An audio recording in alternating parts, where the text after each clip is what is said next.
السلام علیکم، welcome to my channel آج تک اردو۔ پیٹرول اپریل میں 25 روپے تک سستا ہو سکتا ہے، ماہرین معاشیات کا دعویٰ۔ ماہرین معاشیات کا کہنا ہے پیٹرول اپریل میں 25 روپے تک سستا ہونے کے 95% امکان ہیں۔ تیل کی پیداوار اور قیمتوں میں سعودیہ روس کھینچا تانی نے پاکستان کی لاٹری لگ گئی۔ معاشی ماہرین کے مطابق پاکستان میں 13 سے 14 ارب ڈالر کا تیل اور LNG درآمد کیا جاتا ہے۔ عالمی سطح پر تیل کی قیمتوں میں 30 سے 40% کمی سے ملک کو صرف تیل کی مصنوعات درآمد کرنے پر 4 سے 5 ارب ڈالر کی بچت ہو۔ ماہرین معاشیات کہتے ہیں کہ پاکستان میں پیٹرول اگلے ماہ 25 روپے اور ڈیزل 22 روپے تک سستا ہونے کا امکان۔ 1 اپریل کو پیٹرول کی ممکنہ قیمت 86 روپے 49 پیسے ہوگی اور ڈیزل کی ممکنہ قیمت 100 روپے 25 پیسے ہو سکتی ہے۔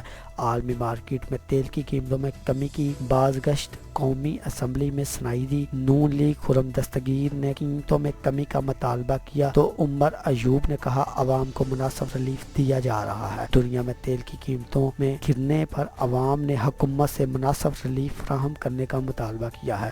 وزیر اعظم عمران خان کو ریلیف دینے کے وعدے تو کر رہے ہیں، اب دیکھنا یہ ہے کہ آنے والے دنوں میں تیل کی قیمت عوام پر بوجھ کتنا کم ہو سکتا ہے۔ اب دیکھنا یہ ہوگا کہ آنے والے دنوں میں تیل کی مد میں عوام پر بوجھ کتنا کم ہو۔ اگر آپ کو یہ ویڈیو پسند آئے تو ویڈیو کو لائک کریں، شیئر کریں اور اپنے فیملی ممبرز کے ساتھ زیادہ سے زیادہ شیئر کریں تاکہ یہ خوشی کی خبر پورے پاکستان کے کونے کونے میں پھیل جائے۔ اور آج تک اردو کو لازمی سبسکرائب کریں۔ شکریہ، اللہ حافظ۔